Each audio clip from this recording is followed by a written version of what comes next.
trying to figure out the best music to play on this thing. I'm not exactly sure which one I should I should play because it all sounds good. I'm a little late. Like 5 hours late. But it's showtime. But that's only because I can't lie to you because I was asleep. But tomorrow I'll be on time 7:30 in the morning. Anyway, good morning, good evening. How's everybody doing? I'm feeling pretty good. I enjoyed the parade in Washington D.C. and I saw Antifa got a butt whooping by some people, and that was cool. So yeah. Other than that, it was a good weekend. Happy birthday, United States Army. I got a few birthdays in that army, so I'm good. We're a team still. My son went to the army last Tuesday. And we forgot to put a piece of a certificate in his. Okay, let me turn off that music right quick. We forgot to put something in his package, right? When he shows up at Fort Leonard Wood, then what happens? He wasn't getting his rank because he didn't have the paper. So of course I got with the recruiter, and he told me what I needed to do, so I went and did it. And then but other than that, okay, now y'all like this. If you've been in the military, you'll like what I did this morning. Okay, you understand.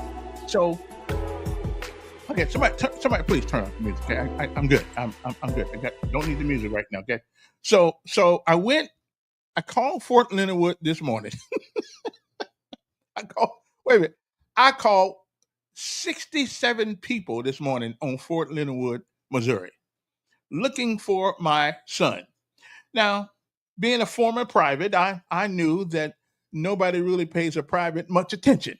Especially when you're a new one and you haven't even got your uniforms yet. But he had to get some paperwork to Fort Leonard Wood today, not tomorrow, but today. So I called. I went on the internet and found everybody's number that I thought was somebody at Fort Leonard Wood, Missouri. And I called everybody. I ticked a few people off. I even called. I guess I called. I called the commanding general's office. I called the sergeant major's office. I called the XO, the BO, the BN, and the BDE commanders. I called everybody because now he was going to be an E3 going in, but they didn't tell me that you had to have 3 years of ROTC. 3 years. He just had 2. Okay, I'm good. So he didn't get the PFC thing, but they were going to make him an E2.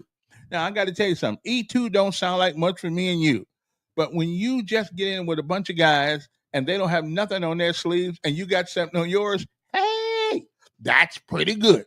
So I continue my investigation this morning to see whether or not anybody would answer the phone.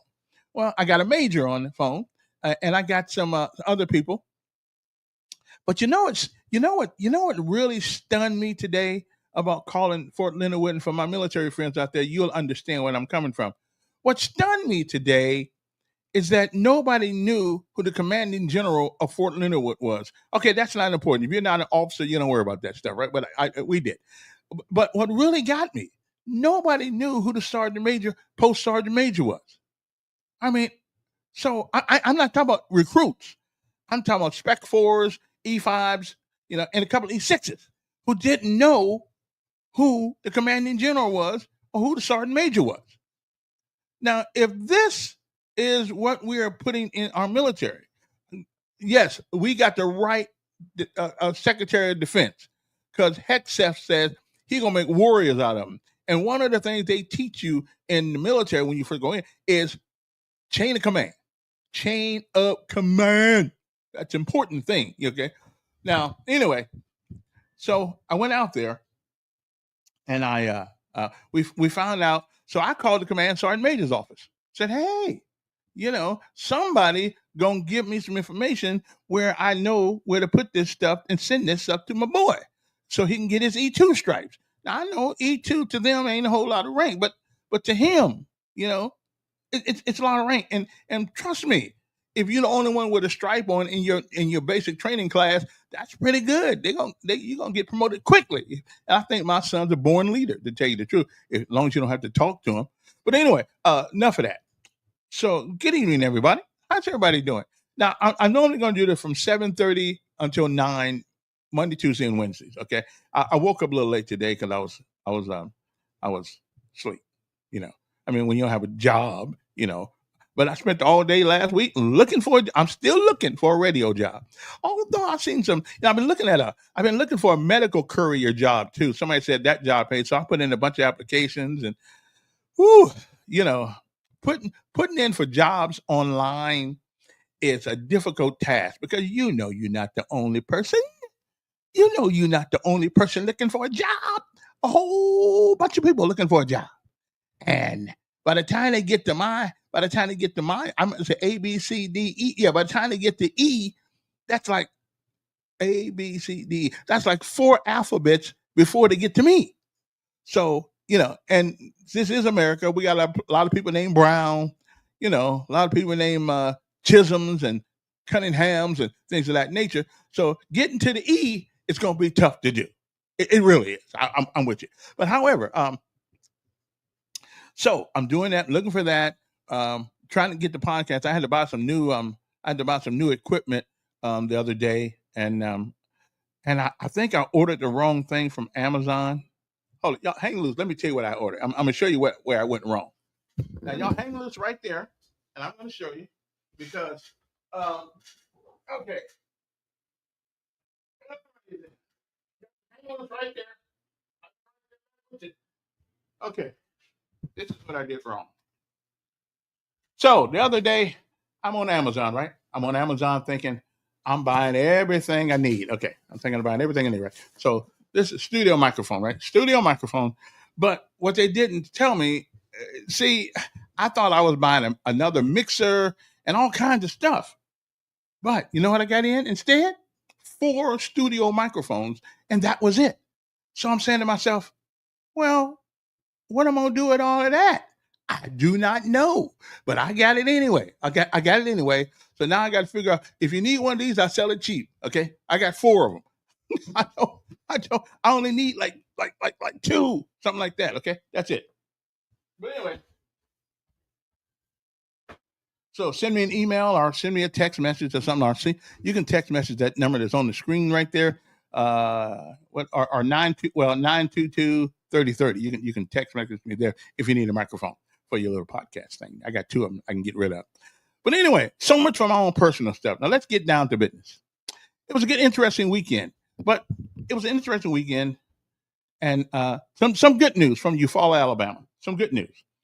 There's a young lady down there named Trinity Grant who got $1.9 million in scholarships, and she got accepted to Harvard University.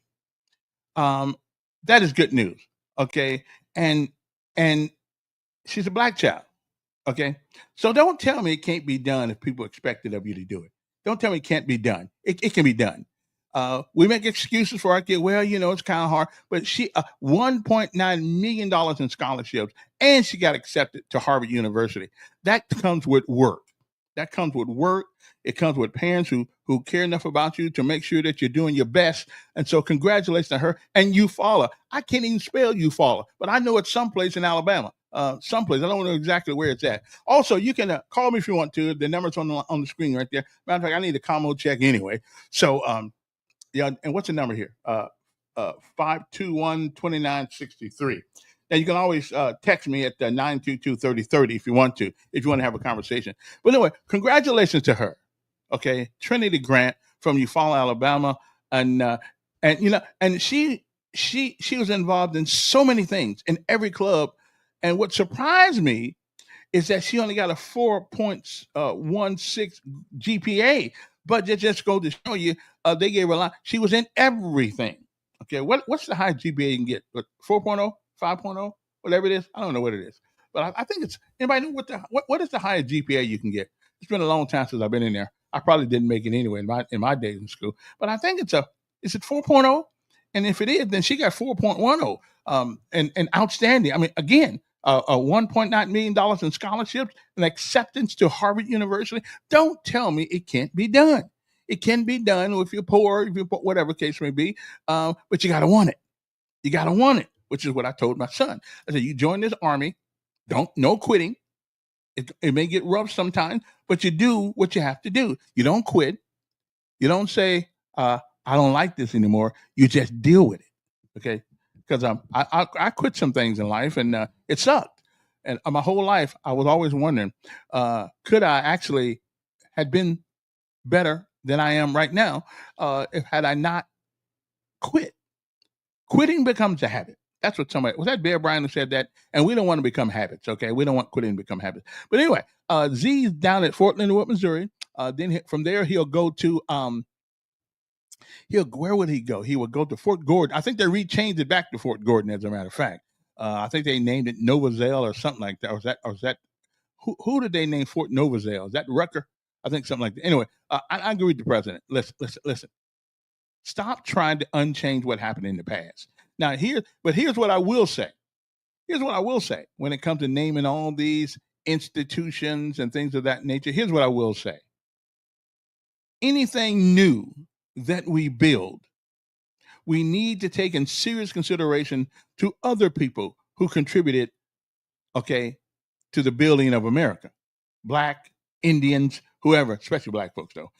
Indian, all these people, Hispanic, are real Indian. I ain't talking about Indian with Coach Chief and all that. I'm talking about the other Indian people from India and things of that nature. Everybody has contributed something to the building of this nation. So let us always remember that. So, but to change the names of institutions that have been there for eons and decades, I'm sorry. That's like giving me somebody's old shoes, and calling them new. No, they're old shoes, calling new. If it burns down, if it gets torn up, if it gets too old, then replace it with something of somebody else. Give somebody else some recognition for the contribution to the United States. But don't give me your old stuff and then repaint it and tell me it's a new wagon. It's the same old wagon with paint on it. Okay. So, but when we build new things like Percy Julian, as far as people are concerned in Montgomery, Alabama, the people who went to Robert E. Lee High School, it is still Robert E. Lee High School. My son went there and was Robert E. Lee, my older son.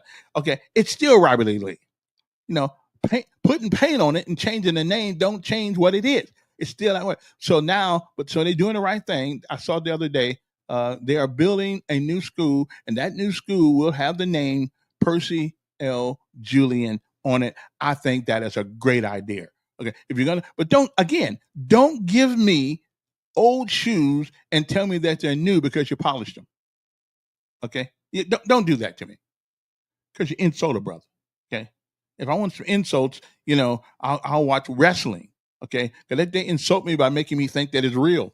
I'm just saying, so don't insult me. Okay, I'm just saying that be a good thing by which to do. So anyway, good afternoon, everybody. Hope everybody's all right. Now we got a lot of things to talk about today. Because see, I listen to talk shows in Montgomery, right? I listen to them. Not a whole lot going on. Not a lot of things going on when it comes to the significant things in Montgomery. Not a whole lot being talked about, or even in the nation. Okay. Now here's one right here that I don't quite understand. I don't know if WSFA has brought this out, but I know WAKA. Okay, let me ask you guys a question.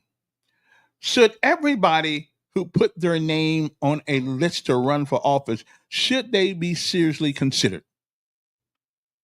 And to the point where legitimate TV stations and radio stations actually give them some credit for doing something.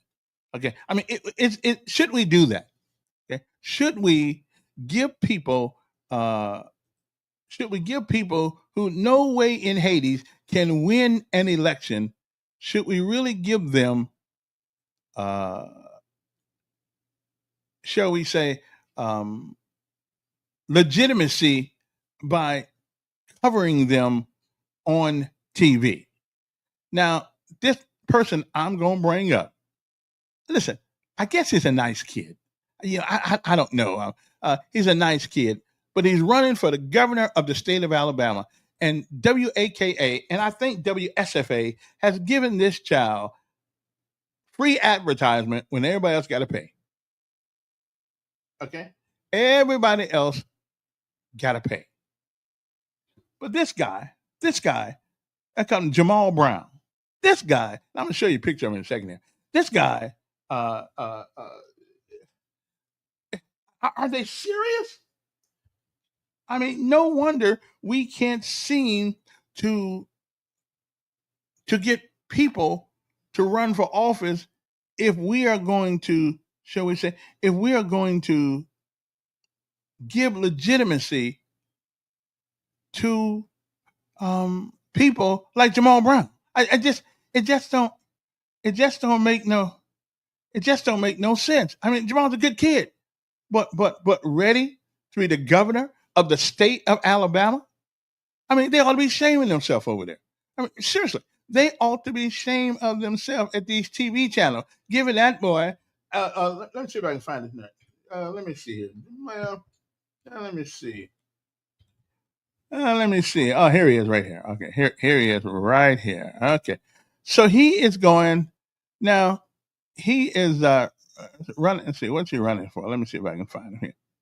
He's running for let me see, where's his advertising at right here. He's running for governor. I mean, come on, man. Really? I mean, really? Yeah.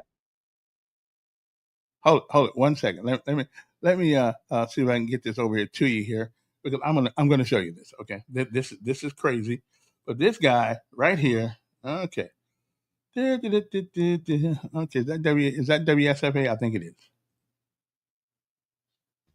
Okay, hold on 1 second. Now WSFA. Okay, let me see.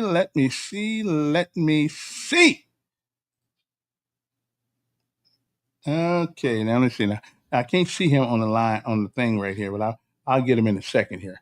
But he is oh, it's on. Wait, it's Facebook. Okay, wait, hold on. Let me put that back where I got it from, because I didn't get it from the right place here. So let me get to where I got to go, because I really don't believe we are giving this guy legitimate credence to actually believe that he is going to be governor of the state of Alabama. Seriously, honestly. Okay, here we go right here. Here we go right here. Okay, now let me bring him right here. Let's see, Jamil. Let me see. Oh, here he is, right here. Okay, now this is the guy the TV stations are actually giving credibility. Okay, credibility, because they really believe that they ought to waste my time on watching TV to give this guy time. Let's listen. City Council here in Montgomery, but his efforts were unsuccessful. We asked him what makes him the ideal candidate for governor of Alabama. We need a governor that can understand everyday people's lives. Why now? Why with me? You all know my track record, running for mayor, running for city council. I have the experience. Running. I have the knowledge. I have the strength and the motivation to get in state capital and work with legislators both on the Democrat and the Republican side. And Brown is the only person on the Democrat side to officially declare. On the Republican side, current U.S. Senator Tommy Tuberville and Hoover insurance agent Ken McPheeters are seeking the position. The primaries take place on May 19th of 2026. Action 8 News has you covered.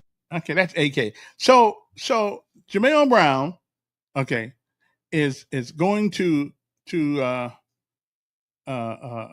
he's running for governor, and he says he's had experience. He does. Let's listen to that one more time. Democratic side for governor of Alabama. Brown made the announcement this afternoon at his campaign headquarters in West Montgomery. He said he wants to focus on economic relief, justice reform, and education improvements across the state. You may remember that Brown has previously attempted to run for mayor and city council here in Montgomery, but his efforts. Okay, so his successes is running. Again, not ever winning anything, but running. Now, if that be the case, then I should be a billionaire because I done ran after a lot of money and didn't catch that either. Well, let's see what Mr. Brown has to say. Mr. Brown has said, is there anybody in the state of Alabama, forget the state of Alabama, is there anybody in the city of Montgomery that would give him a vote? Okay. Were unsuccessful.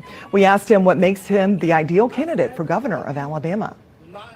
We need a governor that can understand everyday people's lives. Why now? Why with me? You all know my track record, running for mayor, running for city council. I have the experience, I have the knowledge, I have the strength and the motivation to get in state capital and work with legislators both on the Democrat and the Republican side. And Brown is the only person on the Democrat side to officially declare. On the Republican side, current U.S. So is there anybody that actually believes that this guy should be taken seriously? First of all, he's just too young. Okay, too young. And running for office does not qualify you to be in that office. But you can run for it because this is America, and you can run for office. I mean, that's cool. Nothing wrong with that. But is there anybody out here that actually think Jamel Brown and the TV, WAKA, pretty decent TV station, gonna legitimize this guy's campaign? Really?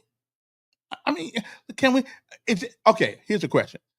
Is it that the Democrats can't find anybody with experience in life and in politics to run for that office? That we have to go run almost a teenager? Well, he's not a teen. I think he's 30 years old now. He's old enough, of course. But I'm trying to figure out the experience that he talks about. What experience is he talking about? I mean, what experience is he talking about when he says, "I got the experience"? Okay. Well, I'm right here on the public ways of Alabama, and everybody's I'm going to ask the guy on the show because I think he needs. I mean, if he can convince me that he deserves a shot at being governor, well, who knows? I may vote for. Okay, no, I won't. No, I'm lying. No, I won't vote for him. But he does have the right to do. As a matter of fact, I don't know who I want to vote for the governorship. I'm glad that the governor's there now. I think she's getting too old anyway. But Tuberville right now. Listen, if Tuberville wants to be the governor of the state of Alabama, Tuberville is going to be the governor of the state of Alabama. I mean, why insult everybody and waste everybody's time and take those young people's money, which he's trying to get off his Facebook, which is cool. You need money to run a campaign. But is there anybody out here seriously that thinks that this guy can run for governor and be the governor of the state of Alabama? I'm just trying to tell me what you've done besides run for city council and run for this and run for that. And again, now, first of all, let me say, I congratulate him for running. I mean, this is America, and everybody has a right to run. But I just don't know if TV,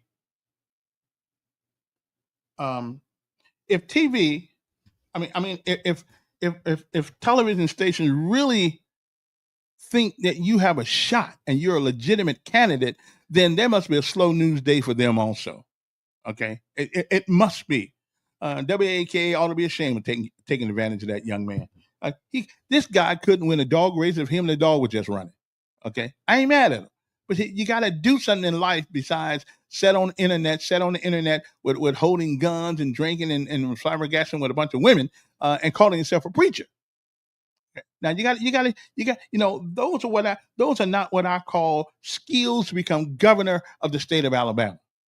Okay, but you're still young, so you're gonna be all right. You're still young. You're gonna be all right, but you're not ready for that yet. You're just not ready. Jamel Brown, and somebody tell him I said it. He is not ready. He's got a long way to go. First of all, you got to win in office first. How about winning something? Win the dog catcher or I don't know, city council person, school board, anything. Win something. So we just supposed to take. Now I will admit to you that Trump came out of no place and became president of the United States. He did. But Trump had certainly got the one thing that you don't, and that's money. See, money can pretty much buy an office. Now if you come up with like $5 million, you make it pull it off, Jamel. You make it pull it off. But I'm sorry, I love you. You're like a little kid, little son to me. But you are not ready for the governor's seat in the state of Alabama. But here's what I will do. If you become the governor of the state of Alabama, I will be your driver anywhere you want to go, and you don't even have to pay me. Okay, I'll drive you around to your place. Well, okay, you got to pay me a little bit, but you can pay me minimum wage, and I'll drive you anywhere. Not in my car, of course, the state car. I'll be your driver. Okay, for minimum wage, $7.25 an hour. That's all I need.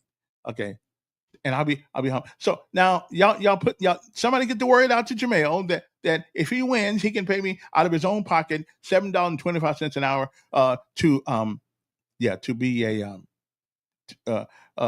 if he wins the governorship. Okay, so campaign 2026, Montgomery community activist Jamel Brown has announced he's running for governor, and that's all he's gonna be doing is running. But anyway, the numbers here, if you want to give us, anybody think I'm wrong? Because I don't want to discourage young people from running for office. You don't want to do that, but you also don't want to fill their head with a bunch of nonsense. Okay, nonsense. Okay. You can call in if you want to. Anybody wants to call, that's fine. 521-2963. If you're out there, I know you're working. I know, and from the future, I'm going to do this from 7:30 to 8. I mean 7:30 to 9, but I woke up late today. So Chasen, sorry about that, brother. But brother got to get some sleep sooner or later. Okay. Brown has previously ran for Montgomery mayor, Montgomery City Council, but his efforts were unsuccessful. Okay. Unsuccessful means you had a chance of being successful. Okay. His efforts were null and void. Okay. Brown is the only Democrat to officially declare for the governor's race so far. On the Republican side, of course, U.S. Senator Tommy Tuberville and Hoover insurance agent Ken McPheeters are in the race. Now, we got less than a year for the primaries for the governor's race, which May the 19th next year. If I'm still here, I'm good. If I'm not, just remember I told you that no. If I'll put it this way, if this young man becomes governor of the state of Alabama, okay, that would be the biggest upset.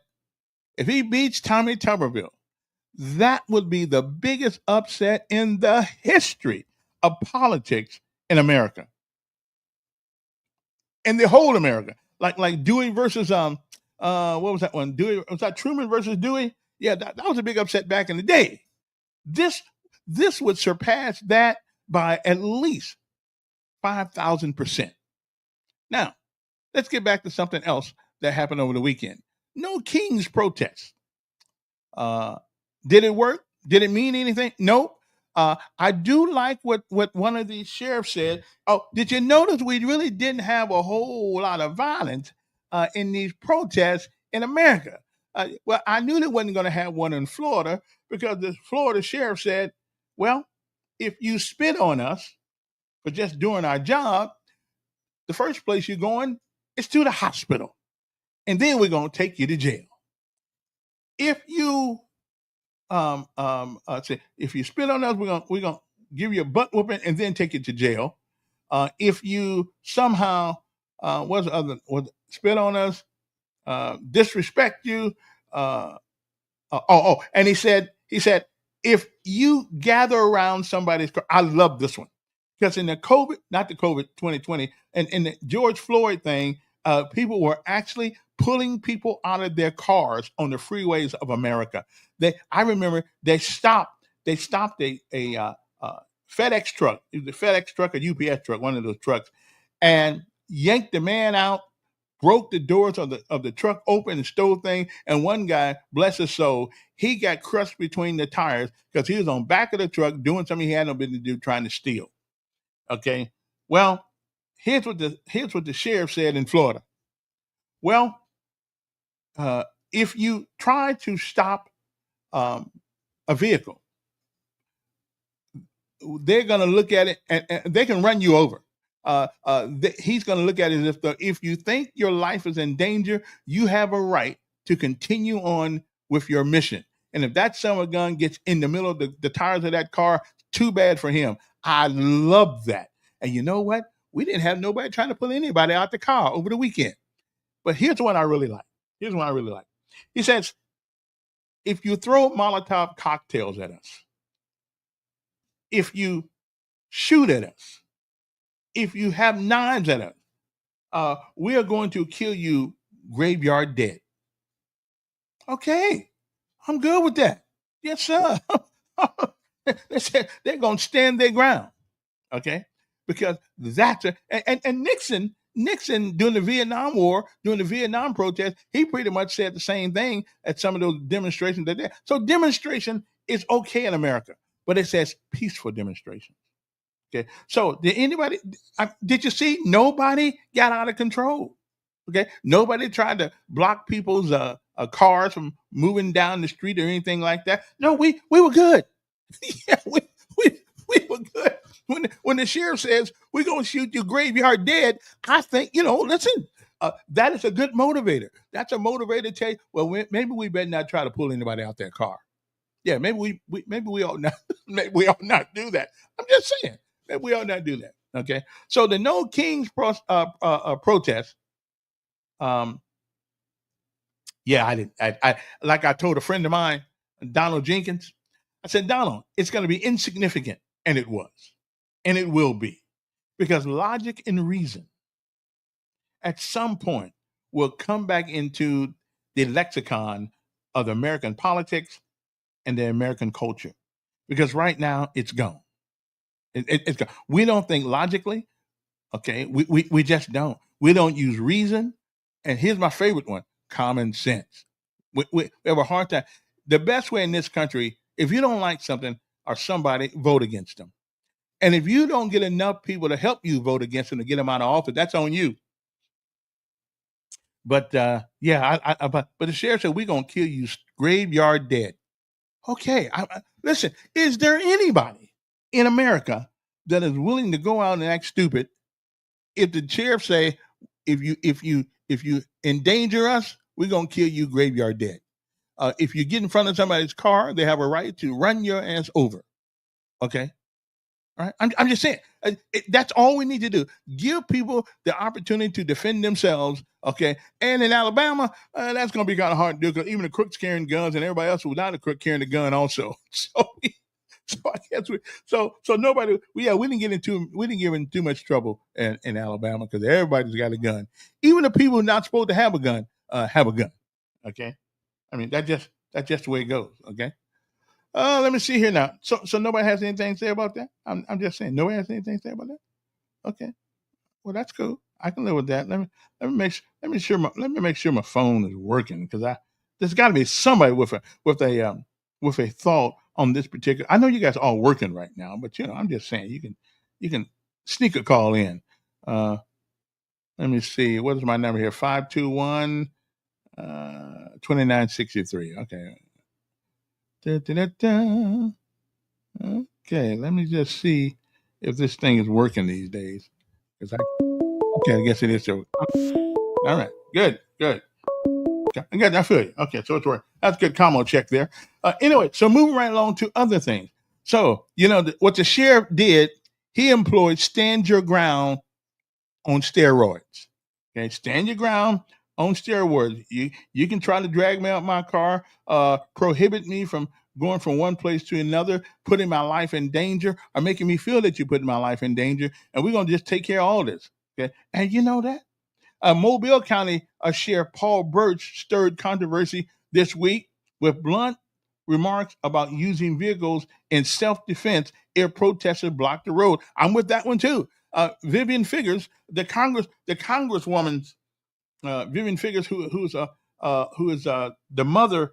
What's his name? Who got her really like? Even though he's a Democrat, what's his name? He's Figures too. Shamari Figures. His mother getting on TV doing, well, he needs to do something. No, he told the truth. Okay, if you make me feel uncomfortable, if I feel that you're going to deny me life and liberty, I will run your ass over. Absolutely. Yeah, if you make me feel my life is threatened, absolutely. I'm with the sheriff down there. I should call him up and tell him thank you. Somebody send me the number. I think I will call him up. Who's the sheriff of Mobile County Sheriff Paul Birch stirred controversy? Yeah, I'm good. He said, I didn't by any means insinuate plowing through a crowd at 55 miles an hour. He did not. Birch said, okay, he did not do that. Okay.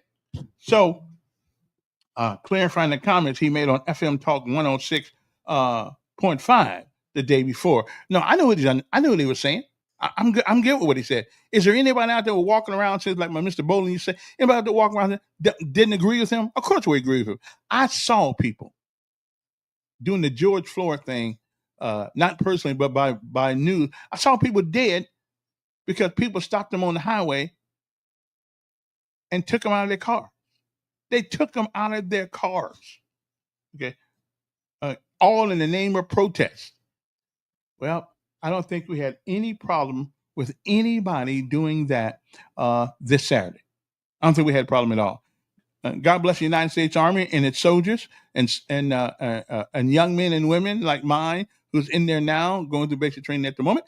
And God bless those young men and women who put their butt on the line. See, in the military, you know you're going in harm's way, so you get you're trained for that. Going down the highways or streets in America, you don't train like it's Iraq. You don't train like it's Iraq, and you gotta avoid Molotov cocktails or IEDs. No. This is America for the time being. If the Democrats, and it's amazing me how the Democrats want to call everybody Nazis all the time, but they act like Nazis, stopping you from going where you want to go, not liking you because of something that you said. They sound like the Nazis. It's amazing that they always call Trump a Nazi. And they're the ones who want to limit your freedoms in order to communicate in this country. Online, I mean, on talk radio, on TV. Listen, I don't want to change anybody's mind. Okay? I don't want to change anybody's mind. I'm giving you what's on my mind. You can either agree or disagree, but you can't be me. Okay? You just can't be me. Let me see. But he said, when you start blocking highways and roadways, it is no longer a protest. It's rioting behavior. And you're restricting the movement for people. He went on to say further, if you feel you are in danger, you can legally push your way through a crowd with that vehicle. If someone is too stupid to move out of the way, then that's on them. Imagine being surrounded with your family in the car, your kids in the car crying by people banging on your car. Well, Birch is not alone in his rhetoric. Florida Governor Ron DeSantis has suggested that drivers who feel unsafe around protesters can use their vehicle to escape. A sheriff in southeastern Florida warned a crowd surrounding their vehicle could be dragged across the street. The remarks arrived just before Saturday's No Kings protest. And again, I saw, the funny thing about the No Kings process, the No Kings protest this weekend, funny thing about it, did you notice who the majority of the No Kings were? The No Kings protests were? You know who they were? I hate to go here. A bunch of white liberals. Okay, That's who it was. A bunch of women and men who thought they were women. Okay. Other than that, I didn't see any significant number of people protesting. Okay, and is there anybody out there who actually thinks that the president of the United States is trying to be king? Seriously, is there anybody out there that thinks that the president of the United States is trying to be king? The Democrats try to be king. Matter of fact, you know what? Remember what Obama said one time? He said, "I don't need Congress. I got a pen and a piece of paper." You remember when he said that? He said, "Yeah, I got a pen and a piece of paper," which means an executive order and a pen to write it. And until it gets overturned, at that point, then it's law. Okay, I'm just saying. You might want to think about that. So who tries to be a dictator? The Republicans or as a matter of fact, sometimes I think the Republicans are a little bit too lenient.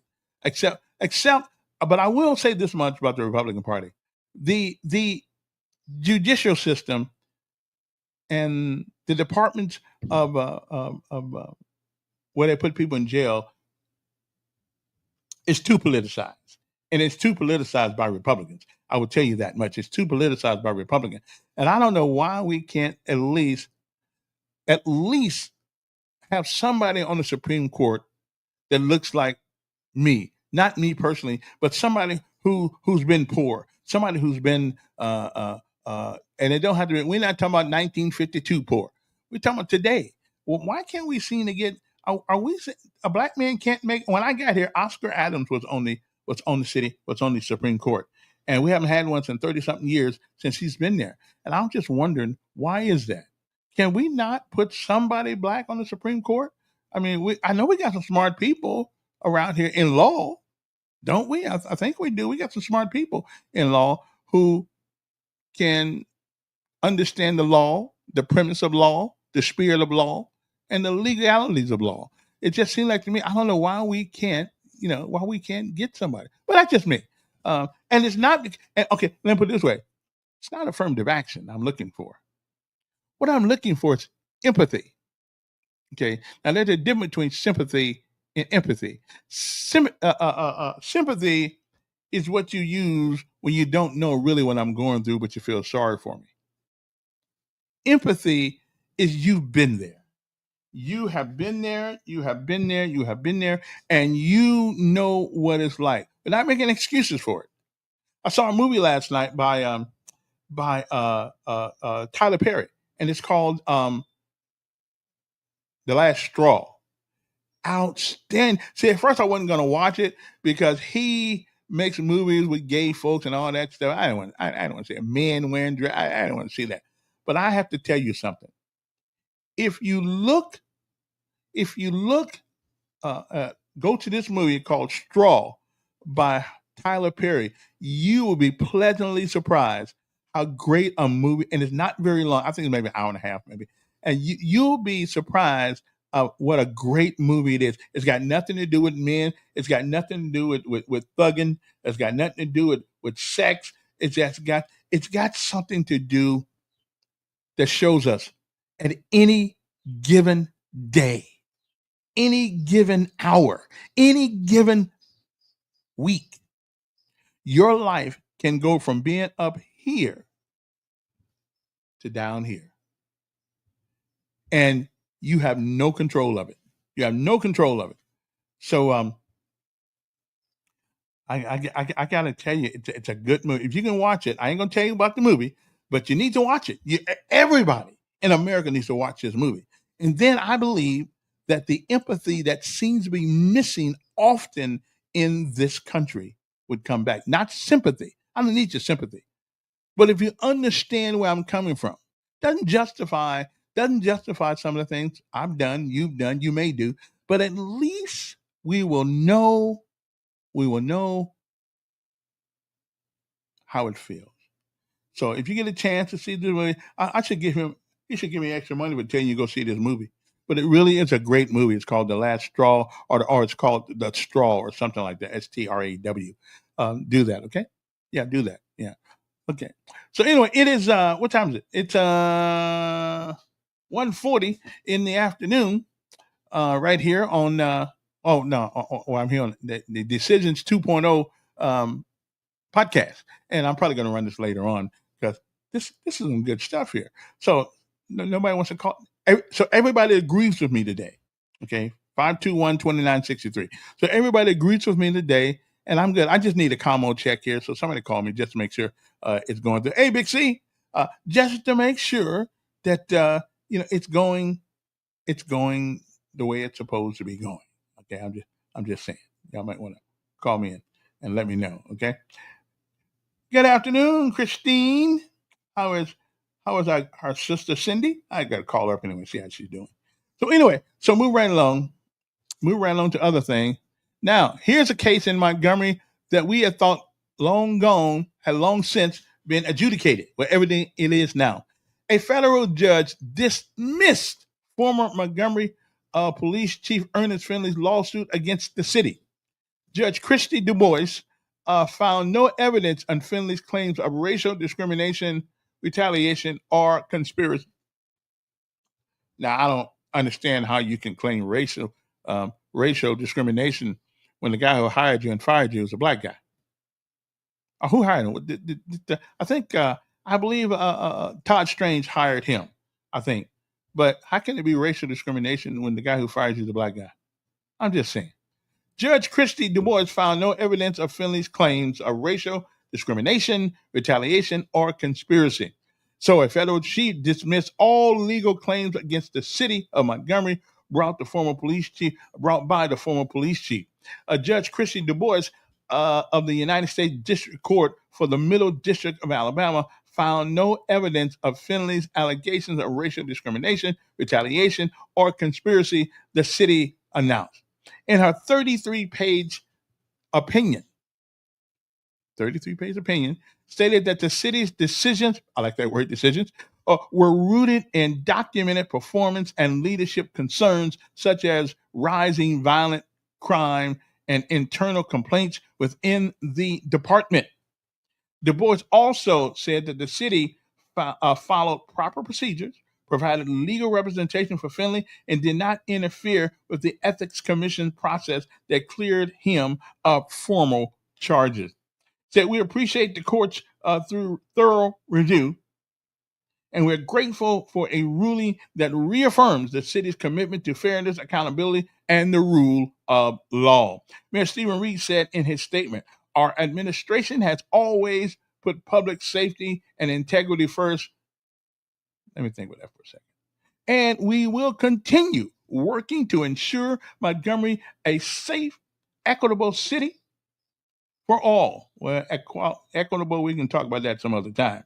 That I am grateful for the dedication officers who continue to serve with honor and professionalism every day. That's pretty good. That is pretty good. Well, anyway, so Finley not going to get the big bucks he thought he was. I like Finley, though. I thought he was kind of soft, though. I thought he was kind of a soft policeman. We need an Emory Farmer police chief, kind of like him. Okay, no slack, take it back. Put a foot in somebody's butt. As long as you're right, I'll put my foot in there with you. But if you're wrong, we're gonna put 2 feet on you. Okay, I'm just saying. So the number's here if you want to give us a call, 521-2963. Now, if you listen to this show in the afternoon, after 2 o'clock, whatever the case may be, after 2:30, I'm leaving at 2:30. You won't find it. It won't be live. It'll be after live. Okay, I'm just saying you might want to do that. But this is some good stuff here. Anyway, so much for that. So now here's a question that I have for people. This came out last week. Alabama's oldest prison inmate dies at age 106 in Birmingham Hospital. And I see what they said he did. Okay. Floyd Lee Coleman, 106, died Wednesday at UAB Hospital, according to Jefferson County Coroner's Office. Coleman was serving a life sentence for the slaying and rape of a 7-year-old girl in Bessemer. Chief Deputy Coroner Bill Yates and Coleman was taken from William Donaldson Correctional Facility to UAB Hospital on May the 19th with medical complication. He was pronounced dead at the hospital at 6:09 p.m. Yates said there's no evidence of trauma or foul play. Here's my question. At 100 years old, why do we keep a man in prison? Seriously, at 190 years old, it's not going to hurt anybody. He claimed he didn't do what they said. I don't know if he did or not.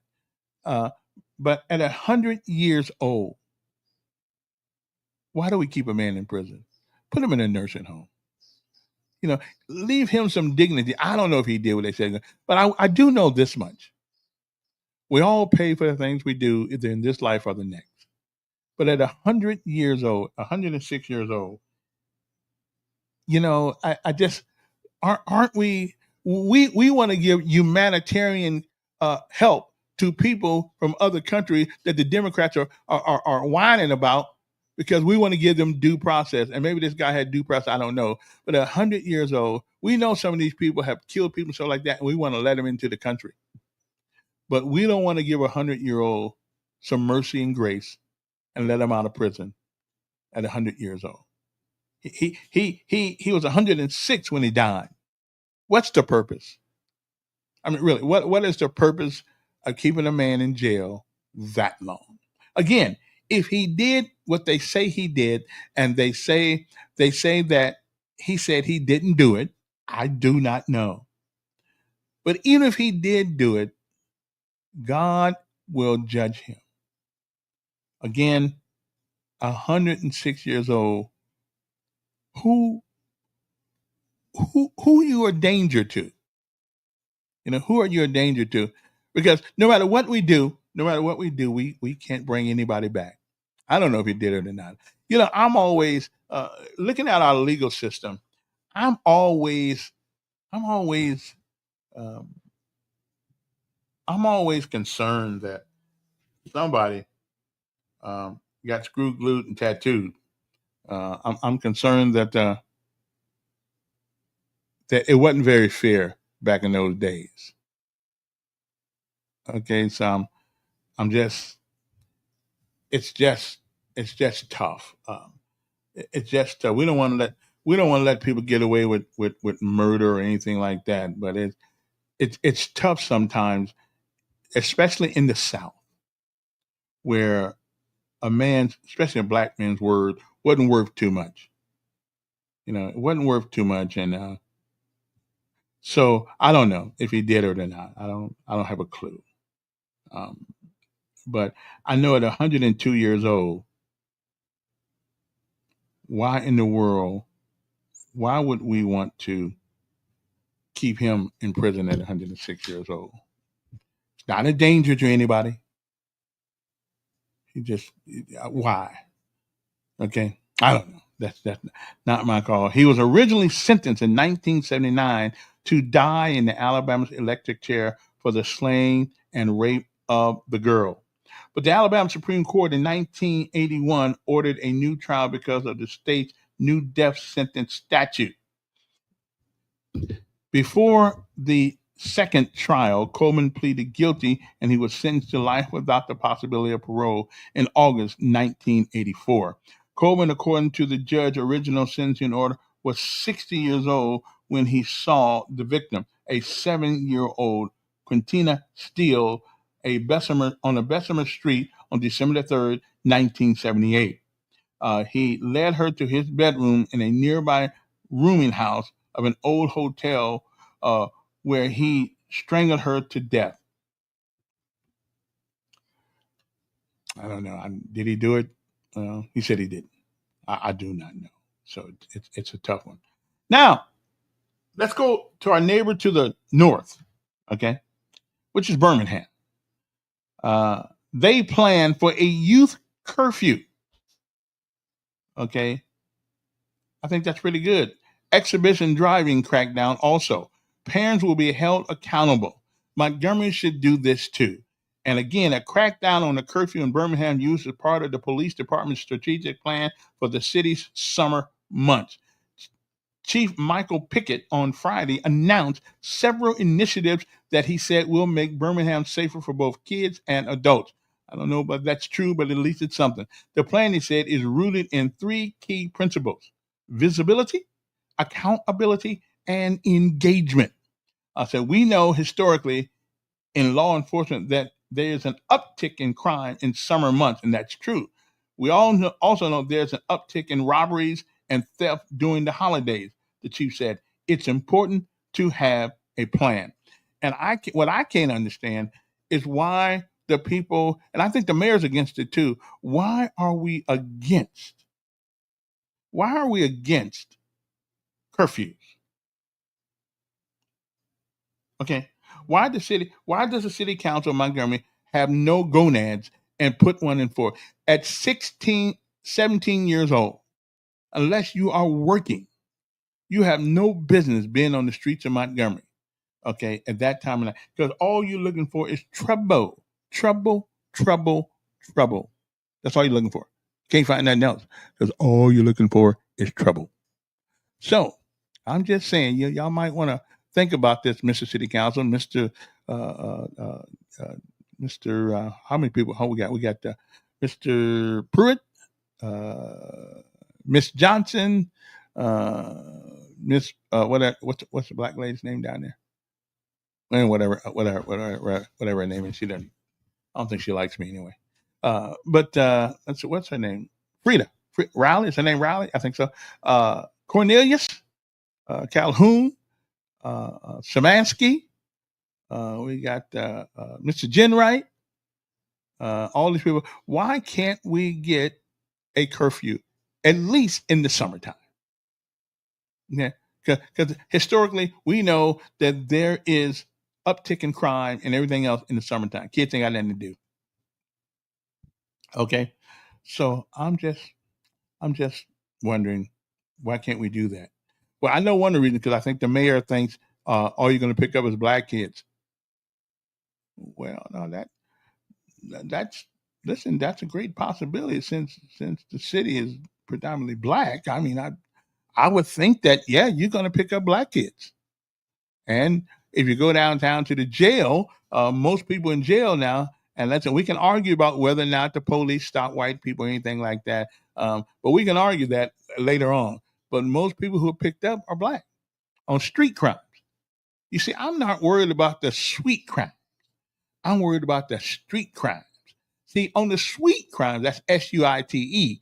On the sweet crimes, they may steal your money, but I get the money back.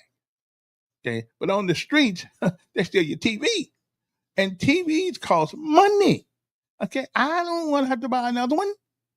Okay, so I'm just saying. So keep the crime in the suites, take it off the streets. Hey, listen, Mayor, you can use that one. Okay, take the crime off the streets. Let's leave it in the suites. Oh, that's great. I gotta get a. I just gotta get I gotta get that on a what are those things you put on your bumper? I gotta get one of those. I gotta get one of those. I gotta get what that tag you put on your bumper. I gotta get one. Take the crime out the streets. Let's leave it in the suites. Okay. All right, I'm with you. Okay. And here's another breaking news, and I've always been against it. Alabama signs a $7.4 billion nationwide opioid settlement with Purdue Stackler family. Now, here's my problem with that. You know, in America, we have a tendency to blame everybody for the things we do. Right? We blame everybody for the things we do. If you go out there and get hooked on crack or opioid, isn't that your problem? I mean, you're the one, you're the one taking them. I mean, nobody's taking them but you. I mean, really? I mean, are we ever going to ask anybody to be accountable for their own self? Are we going to ask anybody to do that? And again, when I get down, I got to call Fort Leonard and see how my boys doing. They're going to get tired of me calling out there because I asked for the. Can I get the bass sergeant major? Yeah, Z's gonna be well known before he leaves. He's gonna be well known before he leaves that base. Okay, hey, check on him. Okay, now according to somebody in Alabama, Alabama reading scores are improving while the rest of the U.S. struggles, but thousands of students still face retention.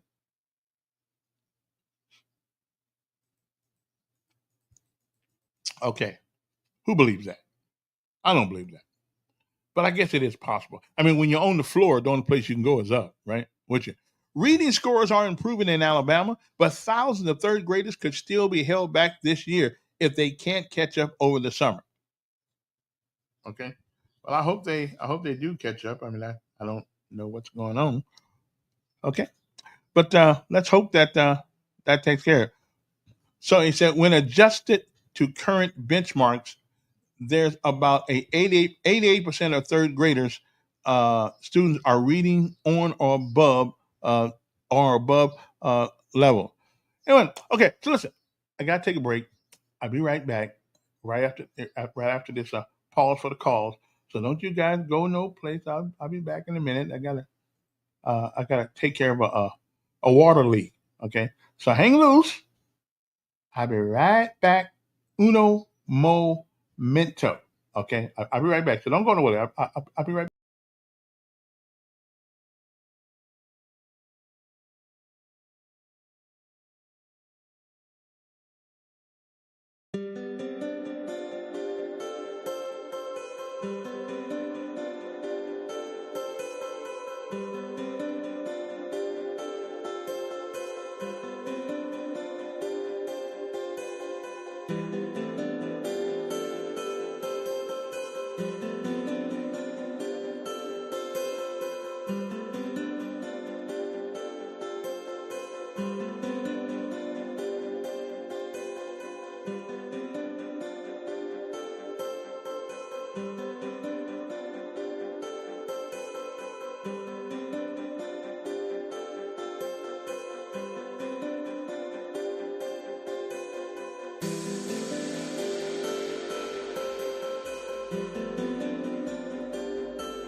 Yeah, we're back. I'm here. I said here, not queer. Anyway, hope everybody's doing well. Got a couple more minutes before we get done. Got about 30 minutes before we get done with this. But just want to tell you about reading score. Okay, the reading scores are supposed to be better. I don't know if we are doing better, but listen, I'm gonna let them go for it. I have nothing else to do with the public school system in America, so it has been an interesting time. Graduation rates. Oh, let me turn that music off. Hello. Graduation rates. The department has also reported record graduation and career readiness rates this year. Among the class of 2024, 91.6% of students graduated on time, up from 90% last year, and a record high for the state. Starting in 2025 to 2026 school year, students will have to meet a number of college career readiness indicators to be able to graduate. You know, and I don't know. I find that to be wrong. I think that's everybody doesn't want to go to college. So why should they be Why should they be graded on whether or not they? All I want to know, can they read, write, and do arithmetic? Okay, it is not fair for everybody to be judged by whether or not they want to go to college. I couldn't stand going to, and as a matter of fact, I went when I got out of the army for about a year, and that was about it. It bored me then too. So why should we? But can I read? Can I write? Okay. Can I add, multiply, subtract, and divide? If I can do all of those, I pretty much can be a viable citizen in this country. I pretty much can get a job and do all that stuff. Now, if I want to become a doctor or a lawyer or things of that nature, then I think then that's when you have to get those higher. You have to do better in those other areas. But why do we do that? Okay. A number of they'll have to meet for the students of 25 to 26 school year, they'll have to meet a number of college and career readiness indicators to be able to graduate. About 88% of students met those benchmarks this year, up from 84% last year. But again, I just don't understand why. Can I read? Can I write? Can I understand what I read? Is my comprehension good? And can I multiply, subtract, divide, and divide? I mean, can I multiply, subtract, divide, and add? Can I do that? If you can do that, you will be a citizen who can get a job in the United States of America. You can do it. Because all the rest of that stuff. Like my son asked me one day, he got a C in calculus, and I said, son, can't you do better? He asked me a 4-word question. And I shut up. I had to shut up. He said, Dad, I said, yeah, can you do it? Now really? We never had that conversation again. But I will say one thing. The next time he got his report card, he got an A in it. So just by me motivating him to ask me how dumb I was when it came to calculus, guess what? He motivated himself to do better. So see, sometimes it don't take a whole lot of conversation, just a little bit, okay? Because he was able to make me look bad. That's cool. I'm good. Also, the legal battle between the town of Haynesville and Lowndes County and County Sheriff Christopher West and the County Sheriff Christopher West has come to an end. Well, that's good. Okay, they don't need to be doing that anyway. Okay, and I don't know what's going on in Israel right now. I don't understand why some people in this country have a problem supporting Israel. I really don't. I mean, I'm not Jewish. Don't understand Judaism. Don't understand. But I do know one thing. I'm a believer in Jesus Christ, and I believe that we were admonished to support them. They're God's chosen people. I don't know why. Now I don't even know what that actually means, God's chosen people, because I figure He likes all of us. But there are some people. It's kind of like your kids. You know, you got 5 kids, but there's always that one kid that you just, that just treats you nice and hugs you and do all kind of things and you like them. So I don't know why Israel's God's chosen people, but all I know, I believe that they are, and we owe them allegiance. And they're setting in a place when everybody on every border of them wants to run them to the sea, drown them in the sea. So I don't know why we have such a problem with supporting. But somebody can tell me why. Maybe somebody can tell me why. I don't know why. Somebody can tell me why. I don't have a clue why. But do that. Now I'm going to get a new email for the show. We're going to have that. Done by tonight, and I'll put it on Facebook page. Let you know what that email is to deal with the things that we talk about in there. And we're going to try. We are going to try. I'm actually going to turn my show into a nonprofit organization, or try to anyway. And that way, we can go back to doing the things we do around Christmas time, collect donations, help people who can who need a light bill paid, or people who need some food for Christmas, or whatever it is. We're going to try to do that. Because I personally think if you got access to the airways, you got access to people, you have an obligation to help those who can't help themselves. Not those who won't help themselves, but those who can't help themselves.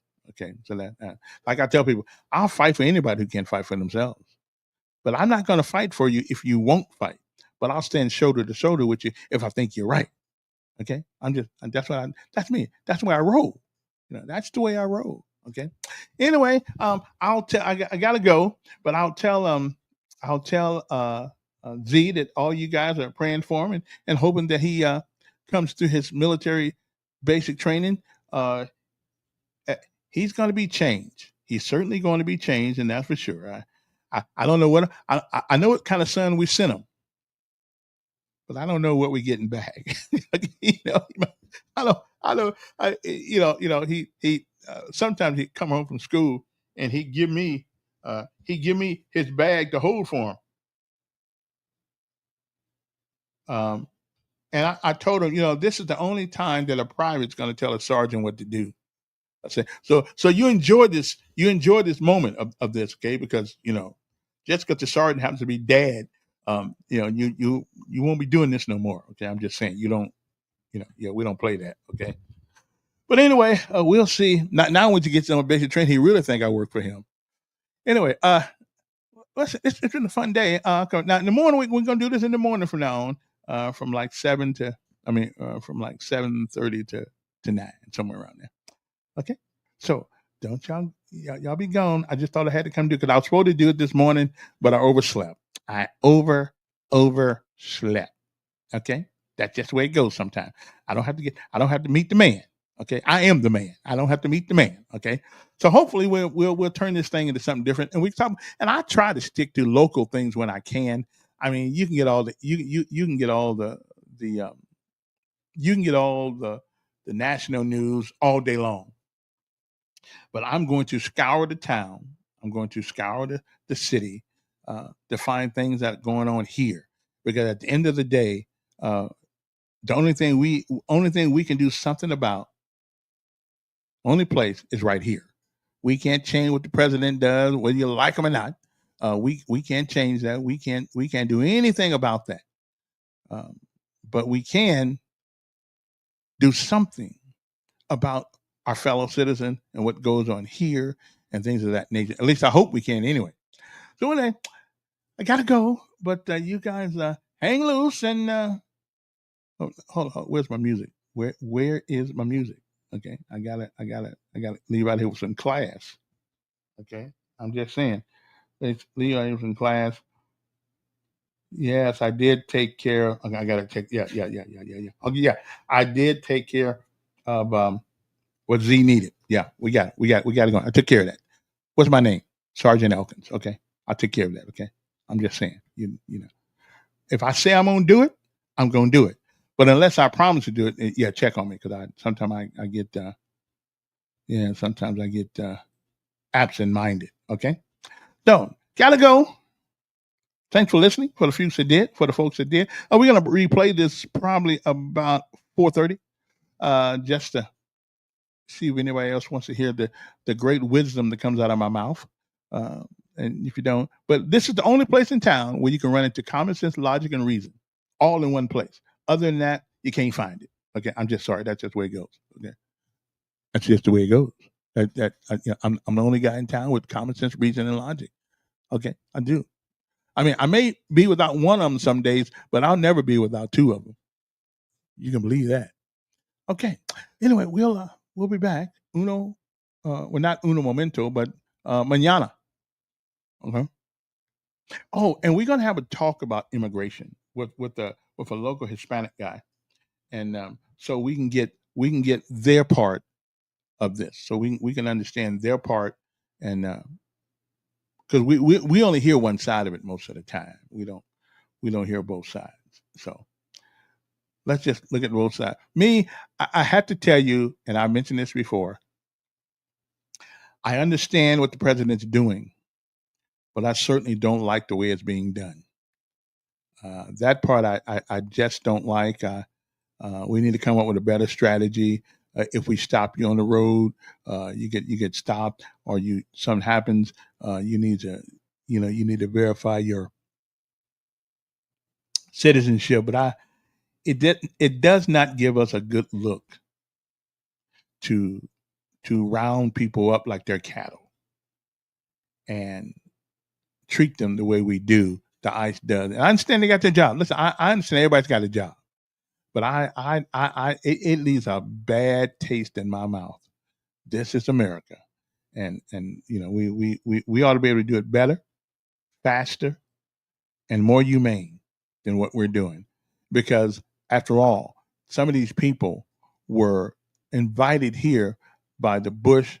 I'm not by the Bush, by the well, hell, over the last between Obama and Biden, there was no certain policy that they had when it came to immigration. I don't know why we make this immigration so tough. Okay, now, and I'm with the president. If you want to give us $5 million and come and you want to buy your citizenship, I'm all good for that. Let somebody put some money in the thing rather than take the thing. But we can have that conversation later on too. So anyway, have a good day. I enjoyed talking to you guys today. So y'all hang loose, and we will. Well, we just have to see how it goes. All right. So I'm feeling good. You're feeling good. Everybody's feeling good, right? All right then. So, as we say in the Army, at ease, rest.